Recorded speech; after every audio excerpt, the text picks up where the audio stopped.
हाँ जी। अच्छा, ये हमने ना अज्यूम कर लिया। कल हमने क्या स्टार्ट किया था, हेड्रो। ये प्रॉब्लम होता है जो हमने अज्यूम की थी लीस्ट स्क्वायर में, कि होमोस्टैटिसिटी होती है, कि जो वेरिएंस है ना, ये हमने कांस्टेंट अज्यूम किया हुआ है। उसके डायग्राम के मदद से मैं आपको एक्सप्लेन कर चुका हूँ। कल हमने हेड्रो पढ़ा और उसके रीजंस पढ़ी कि हेड्रो आता क्यों है। रीजन पढ़ने के बाद हमें पता चला कि पॉसिबिलिटी है कि डाटा के अंदर हेड्रो का प्रॉब्लम हो, मगर हमने पैरामीटर्स को फाइंड आउट कर लिया। और जब पैरामीटर्स को फाइंड आउट किया, वो किस अजम्पशंस के ऊपर फाइंड आउट किया कि वेरिएंस हमारा कांस्टेंट है। तो हम लीस्ट स्क्वायर की कांस्टेंट अजम्पशन के साथ अगर पैरामीटर्स को फाइंड आउट करेंगे और उसका वेरिएंस, फिर आगे हम इन्फ्रेंशियल स्टैटिस्टिक्स की तरफ जाएंगे, कॉन्फिडेंस इंटरवल की तरफ जाएंगे, टी टेस्ट की तरफ जाएंगे, एफ टेस्ट की तरफ जाएंगे, एनोवा टेबल की तरफ जाएंगे, तो हमें क्या क्या प्रॉब्लम्स फेस करनी पड़ सकती है। ठीक है। अब देखें, सबसे पहले हम क्या फाइंड आउट करते हैं, एस्टिमेटर को फाइंड आउट। और हम कहते हैं कि जो एक्सपेक्टेड एस्टिमेटर है ना, वो ट्रू के इक्वल होना चाहिए। लीस्ट स्क्वायर इस चीज की गारंटी देता है, क्योंकि जो इसके एस्टिमेटर होते हैं वो गैस मार्कअप थ्योरम को सेटिस्फाई करते हैं, और ये बेस्ट ब्लू होते हैं, बेस्ट लीनियर अनबायस होते हैं। अब मेरे पास ये डाटा दिया गया है, सपोज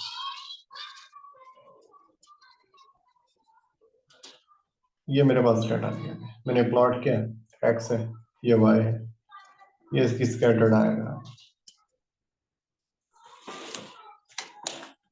मैंने इसमें से रिग्रेशन लाइन गुजारी,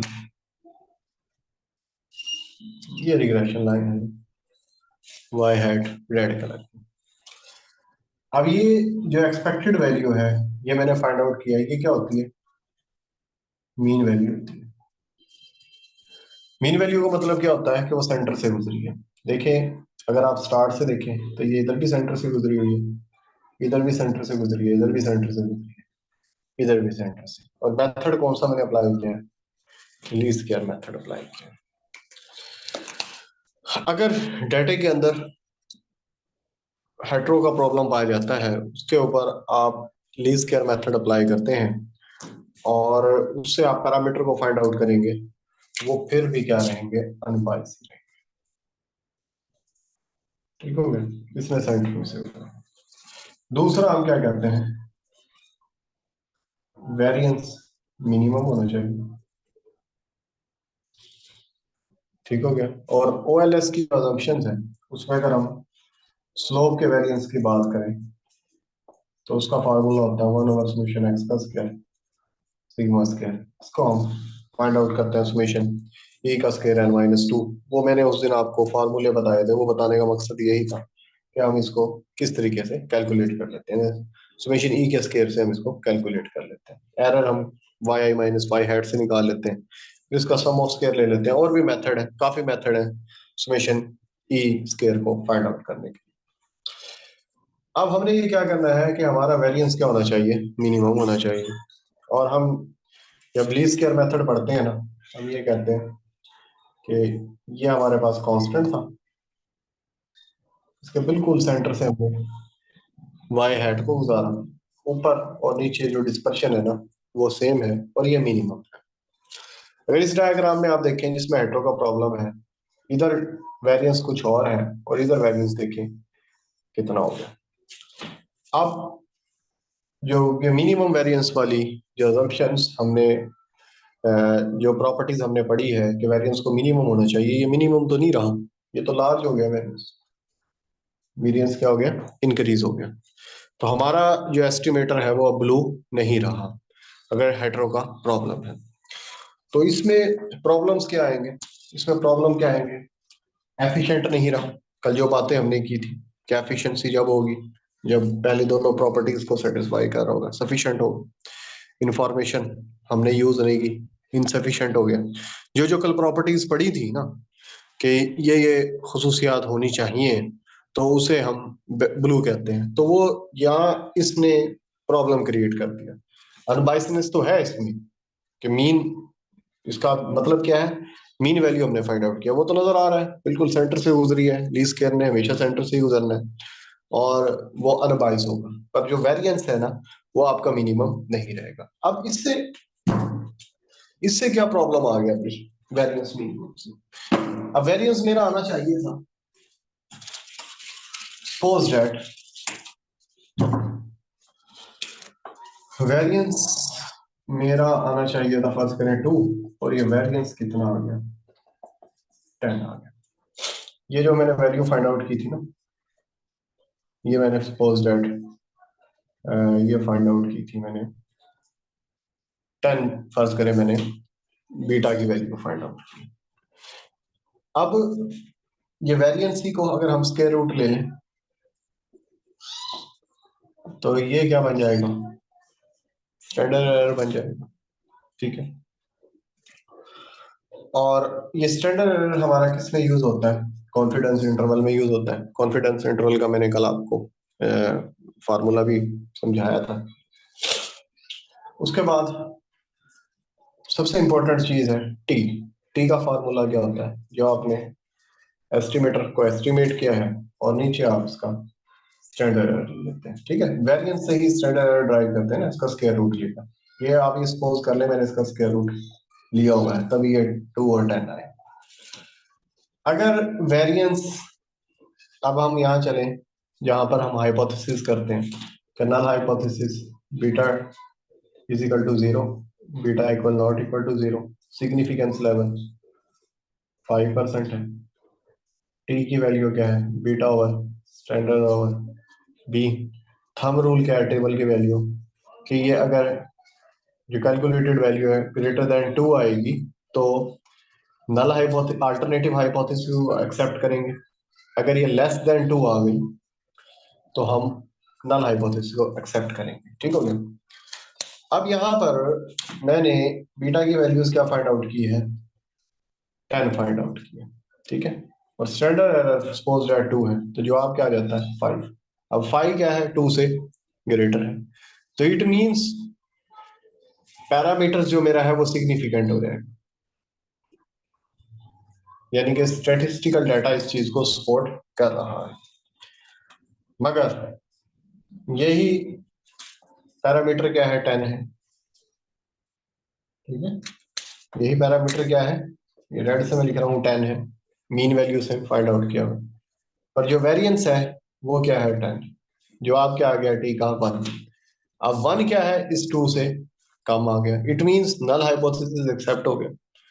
तो जो हमारा पैरा एस्टिमेटर हमने एस्टिमेट किया वो क्या हो गया, इनसिग्निफिकेंट हो गया।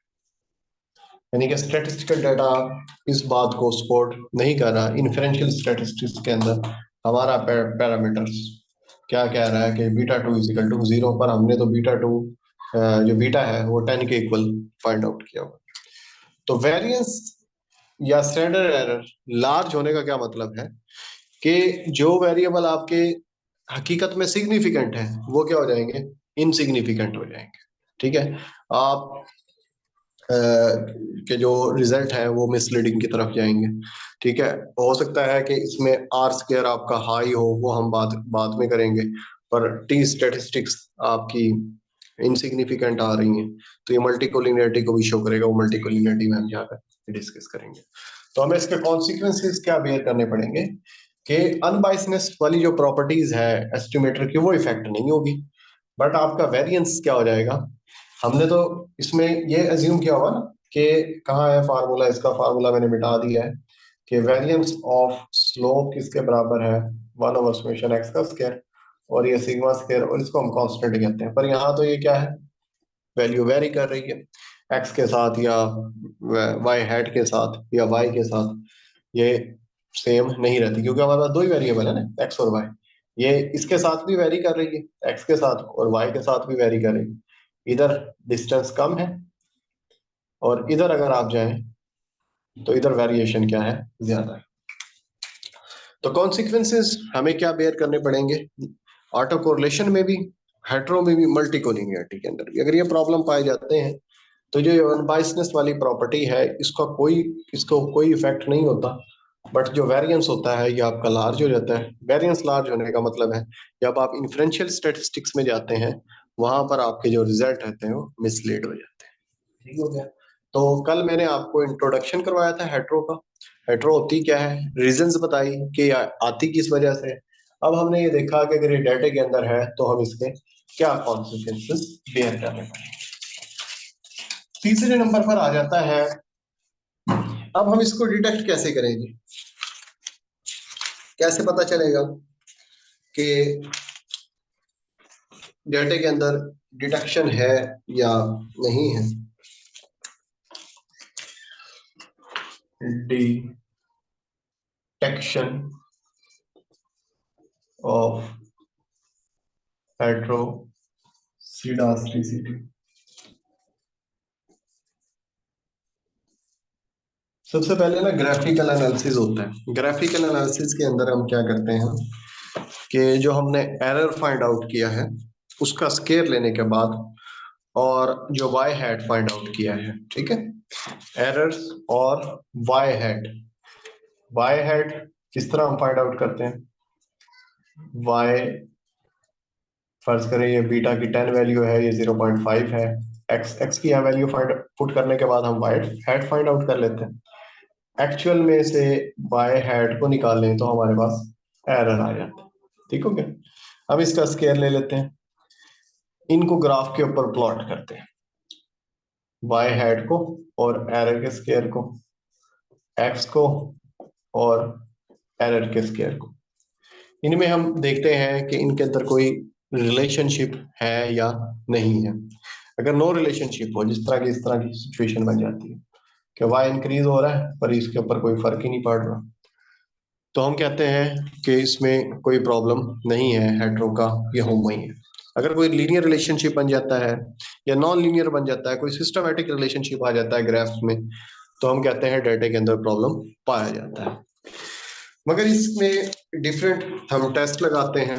ये तो इनफॉर्मल मेथड है ग्राफिकल। दूसरे हम क्या है, फॉर्मल मेथड। अब जो फॉर्मल मेथड है ना वो काफी लेंथी है। इसमें पेपर में कभी भी आपसे नहीं पूछा जाएगा कि आप इस मेथड को सॉल्व करके बताएं। एक दो मेथड हैं जो ज्यादा यूज होते हैं, उसकी मैं थोड़ी सी थ्योरी भी बता दूंगा। बाकी जितने भी मेथड्स हैं उनके नाम पूछे जाते हैं। जिस तरह के वाइट टेस्ट का पूछ लिया जाता है, White test use for hetero, auto, multi, simultaneously equivalence, किसके लिए यूज होता है। तो आपको ये अगर पता होगा कि ये टेस्ट फ्ला मेथड की डिटेक्शंस के लिए यूज होता है, तो आपने सिर्फ और सिर्फ सही आंसर को ही चूज करना होता है। सबसे पहला वो होता है पार्क टेस्ट। इसका पहले का मैं स्टेप बता देता हूँ। इसमें हम क्या करते हैं, पार्क टेस्ट में क्या है, एक स्टैटिस्टिशियन था, उसने एक जनरल फॉर्म इंट्रोड्यूस करवाई। उसने कहा ये सिग्मा स्क्वायर है, सिग्मा स्क्वायर का रिलेशन उसने बनाया बी, और ये एरर है। अब ये नॉन लीनियर फॉर्म है, इसको लीनियर बना लेते हैं, लॉग ले लेते हैं इसका, ये सिंपल हो जाएगी। Sigma square log sigma square plus beta log X plus V. ठीक हो गया। ये उसने एक जनरल फॉर्म बनाया। इसने कहा जो ये सिग्मा स्क्वायर है ना, ये फंक्शन है एक्स का। ठीक है। आप ये पैरामीटर्स की वैल्यूज को फाइंड आउट करेंगे। ठीक हो गया। अगर ये पैरामीटर की वैल्यूज आ जाती है सिग्निफिकेंट, तो इट मींस हेट्रो का प्रॉब्लम पाया जाता है।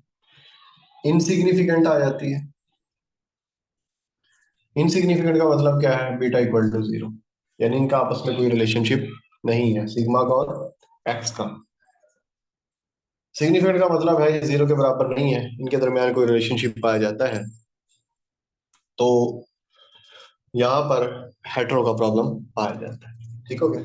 तो फर्स्ट टेस्ट की जो ये फॉर्म है, सिर्फ आपने ये जहन में रखनी है कि इसने इसका फंक्शन किसका बनाया है। और पार्ट टेस्ट किसके लिए, किस डिटेक्शन के लिए होता है, हेट्रो के लिए होता है। ठीक है। अब डिफरेंट जो प्रॉब्लम्स हम पढ़ेंगे एरर की, उसमें ऑटो कोरिलेशन भी आएगा, ऑटो कोरिलेशन के डिफरेंट टेस्ट होंगे। ठीक हो गया। तो पहला टेस्ट क्या हो गया, पार्क टेस्ट हमारे पास। इस स्लाइड्स में मैंने इनके नाम लिखे हुए हैं, इधर सिर्फ आपने नाम और इनका फंक्शंस को जहन में कर लेना है, क्योंकि हमारे पास टाइम भी इतना नहीं होता कि आप इतनी चीजें लंबी लंबी याद करें, और ना ही ये पेपर में आपसे प्रूफ पूछेंगे। दूसरा टेस्ट है जी ग्लेशियर टेस्ट। ग्लेशियर टेस्ट ये भी किसके लिए यूज होता है, ये हेटेरो की डिडक्शन के लिए यूज होता है। इसमें हम क्या करते हैं, जो हमने एरर फाइंड आउट किया है उसको मॉड लगा देते हैं और उसको फंक्शन बना देते हैं बीटा 1 जमा बीटा 2 एक्स का, फिर फंक्शन यही रहता है, इसके ऊपर हम इसका स्क्वायर रूट ले लेते हैं, इसका रेसिप्रोकल ले लेते हैं, यानी कि इसकी शेप चेंज करके देखते हैं और देखते हैं कि पैरामीटर सिग्निफिकेंट आते हैं या नहीं आते। ठीक है, कि इस तरीके से इनमें रिलेशनशिप आ जाता है एरर में। और ये जो एरर है इसको हमने मॉड लगा दिया है। मॉड लगाने का मतलब ये है कि ये सिर्फ और सिर्फ इसकी पॉजिटिव वैल्यू को कंसीडर करेंगे। तीसरा टेस्ट जो यूज किया जाता है, इसका मैंने न्यूमेरिकल भी स्लाइड्स के अंदर शेयर किया हुआ है, इससे कहते हैं Spearman rank correlation test. Spearman rank correlation test, स्पेयरमैन्स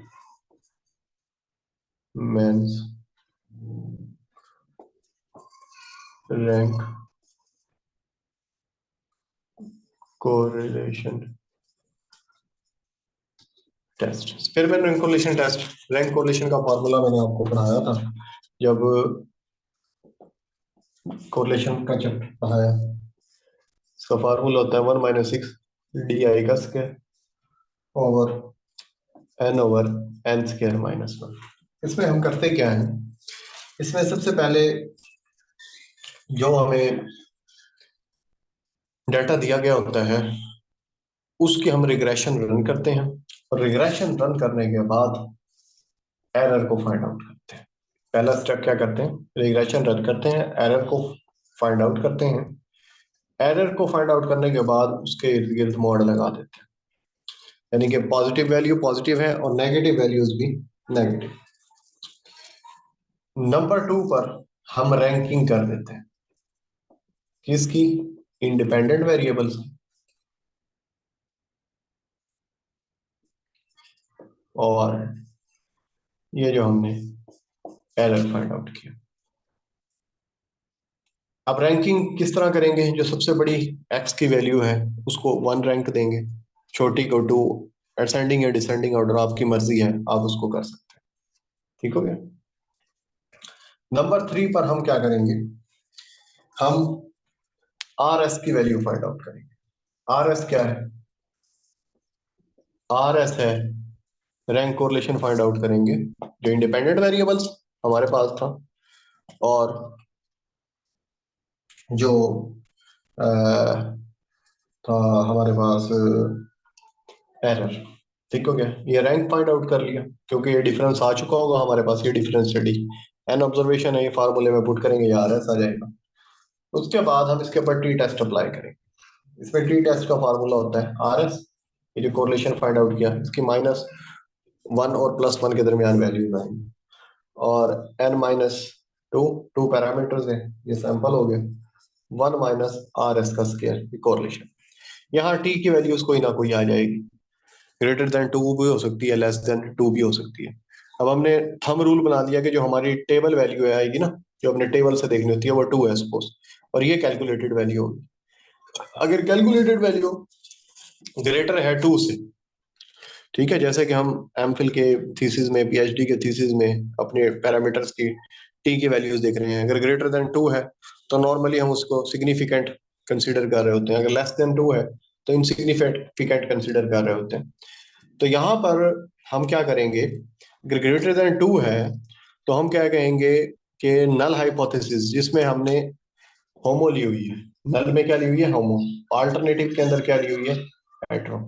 तो अगर ये 5 आ जाता है और तो हम कहेंगे कि इसमें हेटेरो का प्रॉब्लम पाया जाता है। अगर ये कोरिलेशन की वैल्यूज ये वाली, ये जो टी की वैल्यूज आई है, ये फर्ज करें 1.5 आ जाती है, तो हम कहेंगे इसके अंदर होमो का प्रॉब्लम नहीं पाया जाता। इसमें हेट्रो नहीं है, बल्कि क्या है, ये होमो है। तो ये हमारे पास एक स्पेयरमैन रैंकुलेशन टेस्ट है, ये ज्यादा यूज होता है हेट्रो के लिए, इस वजह से इसके मैंने स्टेप्स भी बता दिए, और जो स्लाइड्स मैंने आपको लोगों के साथ शेयर की थी उसमें ये मैंने न्यूमेरिकल भी सॉल्व किया हुआ है। अच्छा जी, नेक्स्ट आ जाता है गोल्ड फेड क्वांट टेस्ट। क्योंकि जब मैंने मुख्तलिफ टेस्ट दिए हैं, एडमिशन्स के दिए हैं या पीएचडी के एडमिशन के लिए दिया था, उसमें एक क्वेश्चन आया हुआ था कि जो वाइट टेस्ट है वो किस पर्पस के लिए यूज होता है। टेस्ट इसके नाम होते हैं सिर्फ। तो आगे आ जाता है Goldfeld Goldfeld Quandt test.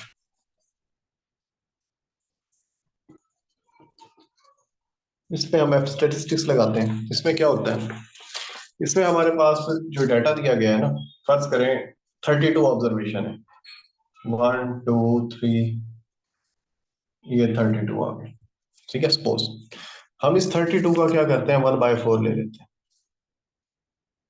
32 का 1/4 8 आ, ठीक हो गया। अब हम क्या करेंगे, इसमें से जो सेंटर वाली 8 वैल्यूज है ना वो ओमिट कर देंगे, ठीक है। सेंटर वाली देखे नहीं, 32 में से 8 माइनस किया, कितने रह गए, 24। 24 को 2 पे डिवाइड कर लेंगे, 12 हो गया। ऊपर वाली 12 वैल्यू ले लेंगे और नीचे वाली 12 वैल्यू ले लेंगे, 32 से लेकर ये फर्ज करें 20 तक, और जो बीच में 13 से लेके 19 तक वैल्यूज थी ना, वो 8 वैल्यूज हमने ओमिट कर दी, ठीक है। अब ये दो सैंपल बन गए मेरे पास, ये सैंपल 1 है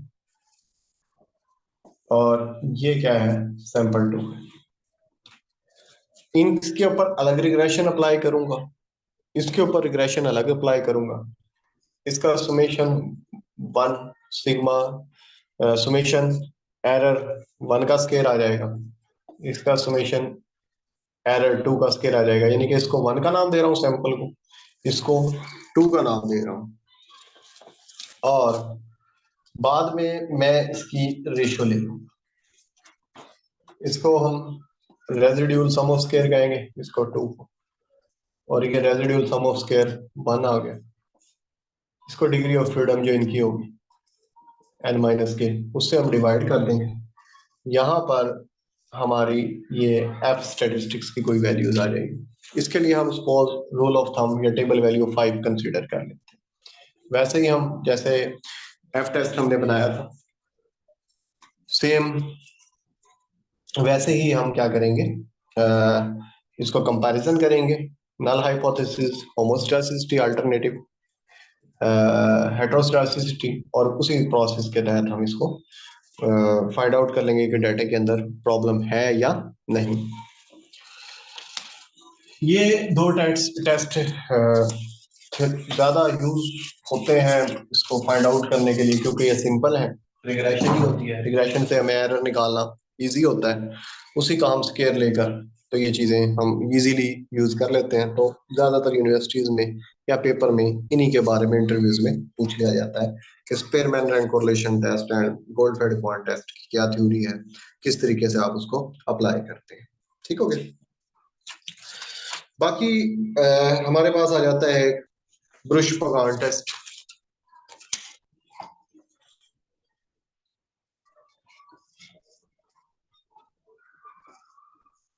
ब्रुश पगान गोडफ्रे,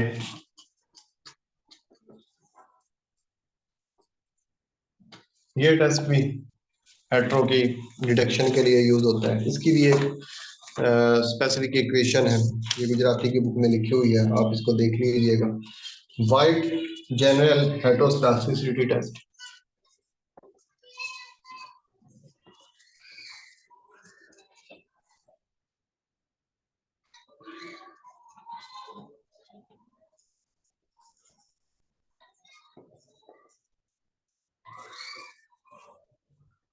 उसके अलावा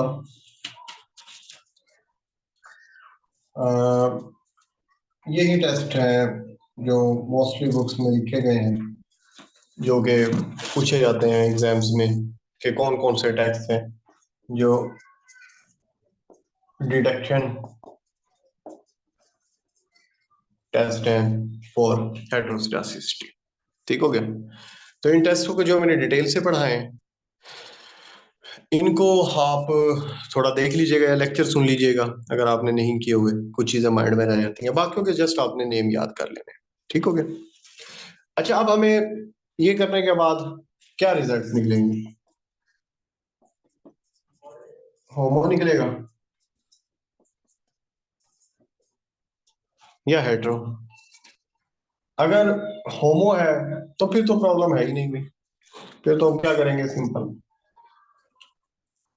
लगाएंगे ओएलएस, इसकी कंप्लीट अजम्पशन के साथ हमारे पैरामीटर्स अनबाइस भी होंगे और वेरिएंस उनका क्या होगा,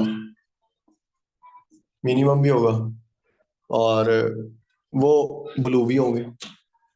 कोई मसले वाली बात? अच्छा, पता नहीं क्या क्या मैसेज कर रहे हैं आप, क्योंकि मैं मैसेज देखता हूँ मुझे ऐसा लगता है कोई काम का मैसेज आपने किया है। खैर, ये तो मुझे कोई वैसे ही लग रहे हैं। चले, अगर हेट्रो का प्रॉब्लम आ हेट्रो एग्जिस्ट करती है, फिर तो मसला बन गया। मसले को क्या करना है, सॉल्व करना है। इसको हम क्या कहते हैं, रेमेडियल मेथड। अब हमने इसकी क्या करनी है, रेमेडी करनी है। ठीक है, अब रेमेडी कैसे करेंगे? ठीक है, देखिए ये हमने बड़ी सिस्टमेटिक चीजें पढ़ी हैं। सबसे पहले हमने उसको डिफाइन किया। पहले नंबर पे क्या किया, प्रॉब्लम को डिफाइन किया। फिर हमने उसकी देखी है रीजंस कि आती क्यों है ये। फिर हमने उसके कॉन्सिक्वेंसेस देखे। फिर हमने ये देखा कि इसको डिडक्ट कैसे किया जाए। पांचवें नंबर पर हमने इसकी रेमेडियल मेजर पढ़नी है कि अब प्रॉब्लम आ गया, अब इसको सॉल्व कैसे करें। इसको सॉल्व करने में सबसे पहले हमें देखेंगे कि जो प्रॉब्लम है वो हमें नॉन है या अननॉन है। अगर वो नॉन है, हमें क्या पता चल जाता है, सिग्मा स्केयर की वैल्यूज को पता चल जाता है कि ये इसका वेरिएंस है जो डिस्टर्ब कर रहा है, कोई एक कांस्टेंट वैल्यू हमें पता चल जाती है। तो फिर हम क्या करेंगे कि जो हमने वैल्यूज को एस्टिमेट किया है, उन तमाम वैल्यूज पर ये सिग्मा की वैल्यूज को क्या करेंगे, डिवाइड कर देंगे। यानी कि जो इनके अंदर प्रॉब्लम्स पाया जाता है, जो एक्स्ट्रा चीजें हैं जो इनके साथ मल्टीप्लाई हुई हुई हैं, उनको हम डिवाइड कर देंगे। इस तरह के 10 है। अब हकीकत में ये क्या है, 10 मल्टीप्लाई बाय 5, तो ये क्या रहता है, 10 आता है। मैं कहता हूँ कि इसके अंदर जो प्रॉब्लम है ना वो 2 है, तो मैं क्या करूंगा, 2 से डिवाइड कर दूंगा, ये गायब हो जाएगा, खालिस क्या रह जाएगा, 5 रह जाएगा। अब वो कहता है कि आपने जब ये डिडक्शन की है ना, तो आपको उसकी क्वांटिटी का भी पता चल गया कि ये प्रॉब्लमेटिक चीज है। फिर तो आप ये सिंपल मेथड ये है कि आप इससे इसको डिवाइड कर देंगे। इसको कहते हैं WLS, weighted weighted least square method हम इसे कहते हैं। ठीक है, पर वो कहता है कि सब मोस्टली हमें नहीं पता होता कि प्रॉब्लम कितनी प्रॉब्लम है। फिर हम क्या करते हैं, फिर हम एजम्पशंस के ऊपर चलते हैं। हम ये एज्यूम करते हैं, पहली एजम्पशन ये है कि जो ये सिग्मा स्क्वायर है, वेरिएंस है, ये फंक्शन है एक्स स्क्वायर का। सेकेंडली हम ये एज्यूम कर लेंगे और ये टेस्ट करेंगे कि जो सिग्मा स्क्वायर वेरिएंस है, ये फंक्शन है एक्स का। तीसरा सिग्मा आई स्क्वायर, ये फंक्शन है वाई हेड स्क्वायर का। या चौथा इसका जो सॉल्यूशन है वो हम इसकी ट्रांसफॉर्मेशन फॉर्म ले लेंगे। यानी कि जो हमारे पास डाटा दिया गया एक्स वाई, इसका हम लॉग ले सकते हैं, इसका हम डिफरेंस ले सकते हैं, या किसी कांस्टेंट से इसको डिवाइड कर सकते हैं। इसको कहते हैं ट्रांसफॉर्मेशन फॉर्म। ठीक है। यहाँ पर हमने ये एज्यूम किया कि जो सिग्मा, जो हमारा वेरिएंस है, इसका ताल्लुक किसके साथ है? एक्स आई स्केयर के साथ, यानी कि जो इंडिपेंडेंट वेरिएबल है उसके साथ इसका क्वाड्रेटिक रिलेशनशिप है। इस तरीके से ये एक्स है, ये सिग्मा स्केयर है, ये इस तरह का कोई रिलेशनशिप है। इधर हमने ये एज्यूम किया हुआ है ये लीनियर रिलेशनशिप है। इधर ये एज्यूम किया हुआ है कि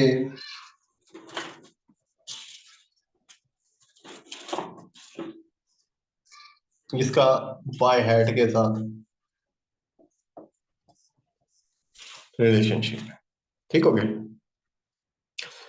फिर हम क्या करेंगे, जैसे अगर हमें रिलेशनशिप एग्जिस्ट होता हुआ नजर आता है तो सेम वैसे ही वेटिल स्केल में जैसे हमने डिवाइड किया था वैसे हम डिवाइड कर देंगे। और चौथा मेथड क्या है, हम इसकी ट्रांसफॉर्मेशन फॉर्म। तो ये हमारा आज का टॉपिक था। कल इसका हम ऑटोकोरेलेशन को पढ़ेंगे। अब हम चलते हैं, अपनी टाइम से पढ़े हैं 4 मिनट, तो अब स्लाइड को डिस्कस करते हैं। हाँ जी, हाँ जी, मुझे बताएं कि स्लाइड्स नजर आ रही हैं आप लोगों को? मैंने स्क्रीन शेयर की है। हाँ जी, नजर आ रही है स्लाइड? आवाज भी ठीक आ रही है? आवाज का और स्लाइड का मुझे बताएंगे, ठीक नजर आ रही है? ठीक हो गया। अच्छा जी, देखिए, अगर आप को जितनी मैंने चीजें पढ़ाई हैं, क्योंकि अब सब स्टूडेंट्स इक्वल नहीं है, कुछ लोगों ने ज्यादा पढ़ा हुआ है और कुछ ने कम पढ़ा हुआ है, तो परेशान नहीं होना आपने। आप ये देखें कि इधर ये हेट्रो को डिफाइन किया हुआ है और होमो को डिफाइन किया। जस्ट आप ये डायग्राम देख लें और ये डेफिनेशंस को याद कर लें। उसके बाद रीजंस है, सिर्फ इनके पॉइंट्स आप देखते चले जाएं। जो मैंने बताया कि ये प्रॉब्लम ज्यादातर क्रॉस सेक्शनल डाटा में पाया जाता है, तो इसमें ये एमसीक्यूज बनता है कि क्रॉस सेक्शनल डाटा के अंदर कौन सा प्रॉब्लम पाया जाता है, हेट्रो का, ऑटो का, मल्टी का। तो ये हेट्रो का प्रॉब्लम होगा। कॉन्सिक्वेंसेज मैंने आपको बता दिए हैं, द लिस्ट आर स्टिल अनमास्क्ड। ठीक हो गया, और वो मैंने डायग्राम बनाकर आपको समझा भी दिया। Formula of variance is not valid. ठीक हो गया, जो फार्मूला हमारा वेरिएंस का वो वैलिड नहीं रहेगा, क्योंकि वेरिएंस यहाँ लार्ज होता है, कांस्टेंट नहीं होता। फिर जो प्रिडिक्शन है, कॉन्फिडेंस इंटरवल हो जाता है। मैंने टी टेस्ट भी आप लोगों को अप्लाई करके दिखा दिया। डिटेक्शन ऑफ हेटेरोस्टासिस टेस्ट, इसमें मैंने जस्ट टेस्टों के नाम लिखे हैं, जो मैंने आपको इसके डिफरेंट स्टेप्स बताए हैं। अगर आपने यूनिवर्सिटीज में पढ़े हुए हैं या पहले पढ़े हुए हैं तो वो उन स्टेप्स को देख लीजिएगा, वरना जस्ट इनके नाम ही याद कर लेंगे। ठीक है, आंसकोम रमजे टेस्ट है, वाइट टेस्ट है, पार्क टेस्ट है, पुष्पगान टेस्ट है, स्पेयरमैन रैंक कोरिलेशन टेस्ट है। ठीक है, ये सारे के सारे टेस्ट जो मैंने अभी आपको डिफाइन किया और उनकी इक्वेशंस भी लिखी है, इनको जस्ट आप ऐसे ही देख लेंगे। ठीक है, उसके बाद ये गोल्डफेड क्वांट टेस्ट जो मैंने बताया, ये उसके मैंने स्टेप्स लिखे हुए हैं। ठीक है, कि कौन कौन से स्टेप्स इसमें फॉलो करते हैं। ऑर्डर रैंक टेस्ट, उसके बाद स्पेयरमैन रैंक कोरिलेशन टेस्ट के वो लिखे हुए स्टेप्स।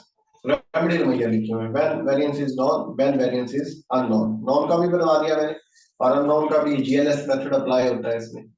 इसको वेटेड लीस्ट स्क्वायर है, जनरलाइज्ड स्क्वायर मेथड कहते हैं।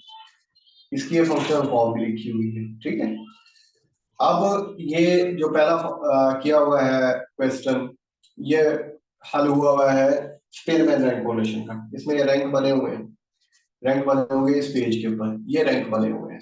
ठीक है, और ये 1 2 3, ये जो रैंक ऑफ डी और रैंक ऑफ एक्स लिखा होगा, 1 2 3, जो सबसे छोटी वैल्यू होगी उसको 1 का नाम दिया गया है।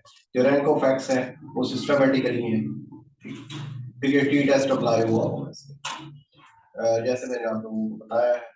उसके बाद ये आ जाता है गोल्ड फेड कॉन्टेस्ट, ठीक है।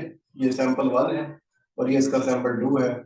ये आपको नीचे नजर आ रहा होगा एफ टेस्ट समेशन E2 का स्क्वायर समेशन E1 का स्क्वायर और 5.0 समथिंग वैल्यूज आई हुई, ठीक है। तो यहाँ तक ये आप लोगों ने कर लेना है।